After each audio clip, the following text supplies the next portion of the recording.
So, sorry na po doon kasi hindi ko pala hawak yung mic kanina. So, next, dito naman,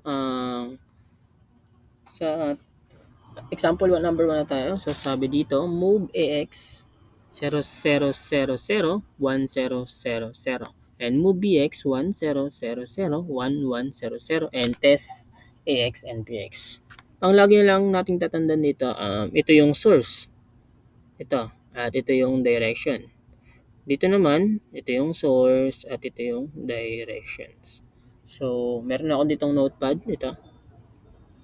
Yan. Tsaka yan.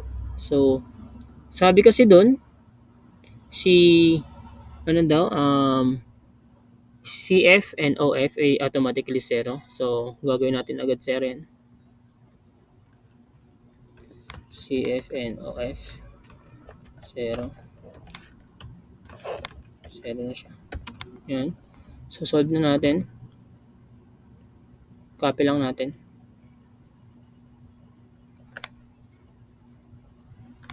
Yan, copy lang natin yung number na ilalagay. I mean, yung isi-solve natin. Yung binary number. Yan. Tapos ito rin. Pero, ito ay nasa taas. Kasi BX siya eh. Ito, value ng BX to eh. So, sa taas yan.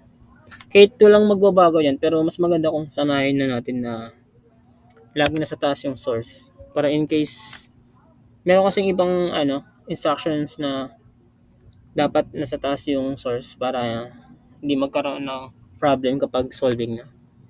So, ang mangyari ito, gumamit daw ng AND table. So, sabi ko nga kanina, pag AND, magkakaroon na ng 1 kapag both side may 1. So, ito lang naman yung both side may 1, di ba? Ito.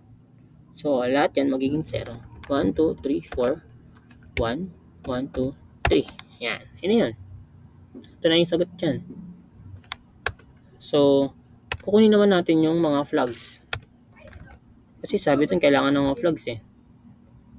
So, ito yung mga flags. CSF, PF, and ZF. So, ang purpose lang kasi ng test, literal, test lang niya. Pero, ang mababago lang daw yung mga flags. Sabi kasi dun, di ba? Ay, ito. Sabi dito. The result discard but the values of the status flags are updated. So, mag-update. Kung sabihin natin, expected natin yung mga flags before pa mangyari natin i-test is 0. So, mag-update sila kasi ginamitin natin ng test. Yan. So, ang mangyari, tinest nga natin, yung sign flag niya, kapag negative, equals to 1 and positive equals to 0. So, value dito, positive naman siya. So, automatically, 0. So, sa parity flag naman, even ba siya or odd? Isa lang naman yung bits niya. O 1. So, ang mangyayari dyan, nasa odd siya. So, automatically, 0. So, sa 0, saan naman 0 flag? Flat ba yan? 0. Merong 1. So, automatically, 0 na siya. Yun lang. So, sa next one na tayo.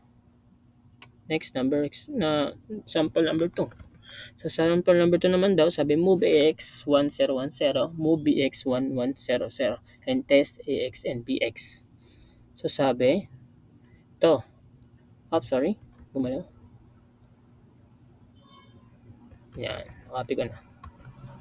So, si BX na naman yung natin, source. So, sa ibabaw si source, syempre. Yan. So, sabi doon, di ba, si CF and OF. Automatically, 0. So, copy na lang natin yan.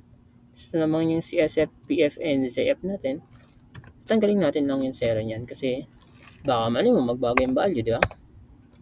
So, sabi doon, gagamit daw ng AND table. So, saan ba dyan nagkaroon ng 1? I mean, saan dyan yung both 1? Ito ang masunan. So, lahat na yan, 0. Yan. Ito yung sagot. Di ba? Nakadali. So, ayun naman, sagutin na naman natin.